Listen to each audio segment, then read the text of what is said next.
Everyone and welcome back to Sakshi speaks. आज की मेरी ये वीडियो हिंदी में होने वाली है। हिंदी में क्यों? वेल, इसका रीजन आपको वीडियो में आगे चलकर पता चलेगा। ये वीडियो एक बुक रिव्यू है। रिव्यू एक ऐसी बुक का जो हिंदी, इंग्लिश, तेलुगु, मराठी, अरे भाई जिस लैंग्वेज में अवेलेबल हो पढ़ लो।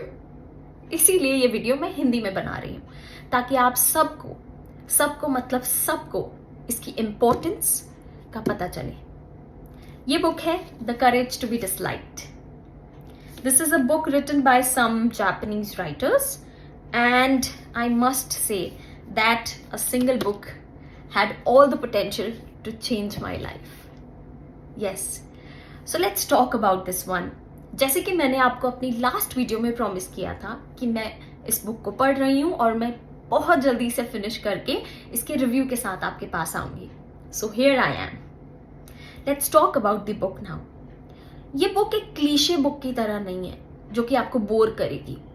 मोस्ट ऑफ द टाइम्स जब भी आप कोई सेल्फ हेल्प या कोई भी मोटिवेटिंग बुक आप पिक करते हो तो आप देखते हो कि वो एक ही टॉपिक के बारे में कॉन्स्टेंटली बात करते रहते हैं. They dig deeper into it and they explore all the parts of it just to inculcate the points properly into the mind. लेकिन इस बुक की खास बात ही ये है कि ये एक्चुअली एक डायलॉग पैटर्न में है. इस बुक में there is a youngster and then there is a philosopher और उन दोनों की एक अच्छी सी वार्तालाप चल रही है. They talk about not just one thing but ample number of things. They talk about things in a very casual way. मानो कि एक पॉइंट ऑफ टाइम पे मुझे लगने लगा कि इनकी कॉन्वर्जेशन में as a third person every time सुन पा रही हूँ. So this is so entertaining to be a part of that conversation actually. As you can see आपको पूरी बुक में इस तरह से यूथ एंड फिलोसोफर लिखा हुआ मिलेगा. सो youth comes up with questions. Youth is a person who is actually a little confused with his life. So he goes to a philosopher and tries to find out the answers to all the questions that he holds. And the philosopher also is a new kind of a person. As we all know, अगर आप philosophy थोड़ा बहुत जानते हैं तो आप जानते हैं कि किस तरह से Sigmund Freud is the person who is very well known in the world of philosophy. So एक होती है फ्रूइड फिलोसफी, बट यहाँ पर जो फिलोसोफर है वो एक अनदर काइंड ऑफ फिलोसफी को फॉलो कर रहा है which is Adlerian philosophy. Yes. So according to this person he has actually tried to give a whole new perspective to the very common things that we talk about in philosophy. So पहली एक सबसे बड़ी चीज जो मुझे लगी which is trauma.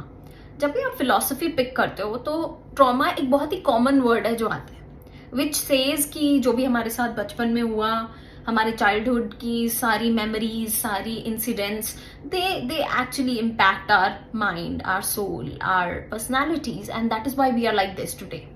ठीक है. सो एवरीवन सेज कि हर किसी की एक स्टोरी होती है. Something that happened to them in the past is actually why they are behaving this way today.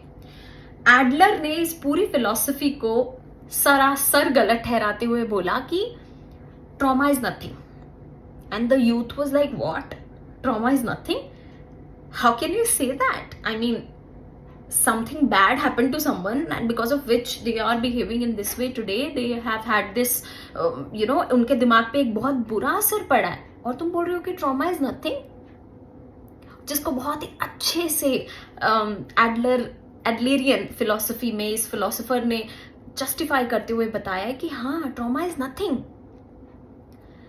Experiences सबके साथ होते हैं, अच्छे बुरे हर तरह के एक्सपीरियंसेस सबके साथ होते हैं. It's up to you how you take it.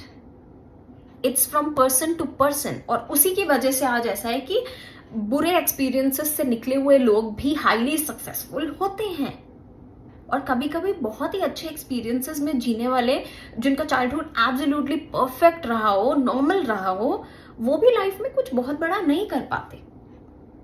Believe me, इस बात को डाइजेस्ट करने में मुझे भी उतनी देर लगी थी जितनी आपको लगेगी. But as soon as I actually got the grab of it, I was like, I'm going to read further. I was super interested and intrigued into the book.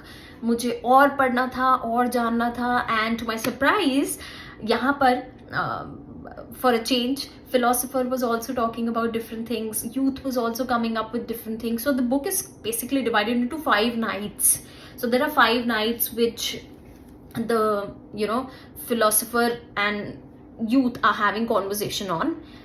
They are basically talking about different things on different nights, and by the end of the book, philosopher and youth both had a different perspective to life. And I will not reveal everything, सब कुछ नहीं बताऊंगी. एक छोटी सी बात और मैं share करना चाह रही हूँ, which is the book emphasizes on the part of tasks. It says कि हर बार youth use to be like, जैसे कि हमारे साथ भी होता है, हम ऐसे बोलते हैं कि अरे उस पर्सन ने ऐसा क्यों किया, उसने वैसा क्यों नहीं किया, मैंने उसके लिए इतना अच्छा डेकोरेशन किया पर उसने कोई रिएक्शन नहीं दिया, क्यों नहीं दिया, मैं तो बहुत खुश थी, मैंने इतना सब कुछ प्रिपेयर किया बट सामने वाले ने मुझे अच्छा रिएक्शन नहीं दिया, इस वजह से मेरा मूड खराब हुआ. लेकिन यहाँ पर उन्होंने बार बार इस चीज को एम्फसाइज किया है कि you have to separate the tasks in your life. You have to prioritize and separate the tasks in your life. You have to decide किस काम का ओनर कौन है. So whenever you are coming up with something, आप उस काम के owner हो. आपका वो टास्क था कि ये चीज करके देनी है. आप उसको अपनी खुशी को उससे एसोसिएट रखो. अब उसको क्या फीडबैक देना है, क्या नहीं देना, कैसा देना है, कैसा नहीं देना, वो दूसरे पर्सन का टास्क है. तो प्लीज अपनी खुशी को अपने टास्क से associate rakho. Your life will be absolutely sorted. So on this note, I will not reveal everything, though I want to talk a lot about this book. I will not reveal everything about this book today. मैं चाहती हूँ कि हर इंसान जो भी copy आप grab कर सको, भाई हिंदी में ग्रैब कर सको, हिंदी में लो, but read this book. It's a gem of a book. It actually holds the potential to change your life. Well, I think that's it for today. See you with the next book review very soon. Bye bye.